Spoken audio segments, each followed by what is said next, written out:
Good evening. It's a completely different time of day for me to jump on and do one of these, but it's been a bit of a surprising day. I ended up getting called into work when I wasn't expecting to be called into work, and so my day had to get jiffled around a little bit. So I thought I'd jump on and talk about what I wanted to talk about earlier. So it's Patrick here again from Complete Health, and I wanted to talk about forms of exercise that people possibly don't actually consider in their day-to-day life. And maybe if they did consider doing these things, or if they considered these as exercise, maybe they would perform them a little bit more often in order to actually get their levels of activity up. Now, what we know is the government actually recommend, now this is really as a minimum, we should be exceeding 150 minutes of moderate to vigorous exercise each day. Now, when we look at exercise, we can look at it in three forms: mild, moderate, or vigorous exercise.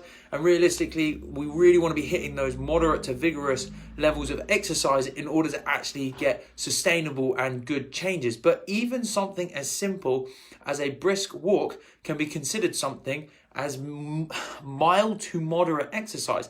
Now, our body craves movement. It absolutely craves movement. Now, some of the things that people believe that exercise has to be: hard work and extremely vigorous, or high intensity, which gets you to the point where you're super sweaty, uncomfortable. You need excessively expensive gym memberships or excessively expensive equipment. But the reality of it is that exercise does not need to be difficult, complicated, hard work, excessively vigorous, does not need a gym, does not need a personal trainer, does not need any of these things. Exercise is something that can be done so simply, and a lot of people will be doing exercise on a day-to-day basis in areas of their life where they're not even considering it. So maybe you're doing one of these things on a day-to-day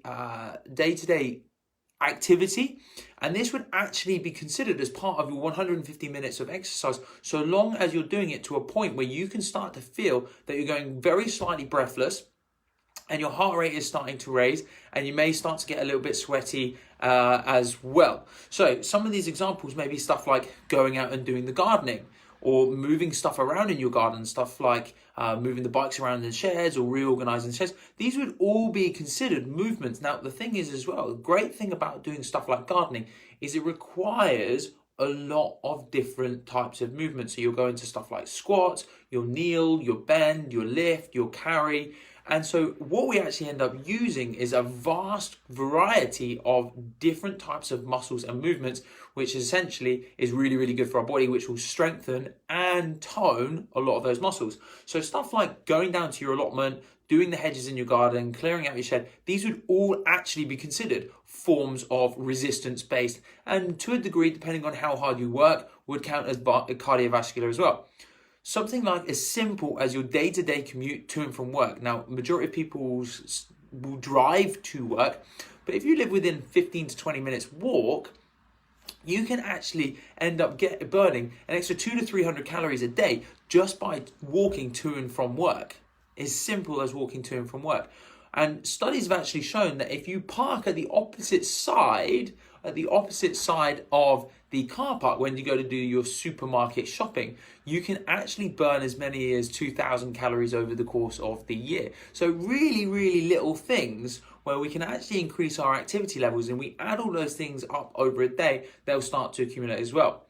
Something as simple as picking up your Hoover. Now, majority of us will have something like a Dyson. A Dyson is a particularly heavy Hoover, and as a result, we'll start to pick up at levels of activity by doing something like that as well. So don't poo-poo yourself if you're really struggling to do exercise, but you enjoy certain areas of your life, or you enjoy doing other things such as gardening, walking, hiking, getting to and from work, going shopping, even walking around the shops for hours can be considered mild exercise. So maybe think about some of the things you're doing into your day-to-day life, and maybe spend a little bit longer on those things. So say, for example, if you do walk to work, take a slightly longer route. If you are cycling to work, take a slightly longer route. If you are cleaning the house and you're doing a lot of cleaning in the house, make sure you do a little bit extra. These things would then add on and count towards our weekly levels of exercise. So remembering, trying to get your 150 minutes in minimum a week, that essentially equates to 30 minutes per day. 5 days a week. And that should be a combination of resistance, cardiovascular, flexibility-based training, and coordination and balance.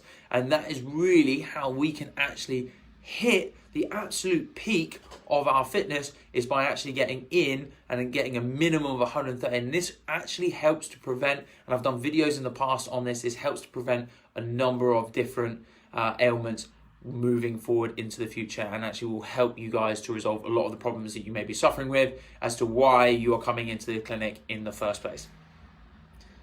Guys, until tomorrow, I will speak to you soon. If you have any questions, post them in the comments below. I'll be super happy to help. If not, send us a private message. And again, I'm super happy to help. If you want more information, all of these videos get re-downloaded onto our YouTube channel, get saved into our Facebook channel, as well as being used as to make some of our podcasts on Spotify and iTunes, which is Coffee with the Chiropractor, which is hosted by myself. Till tomorrow, speak to you guys soon. Have a lovely evening.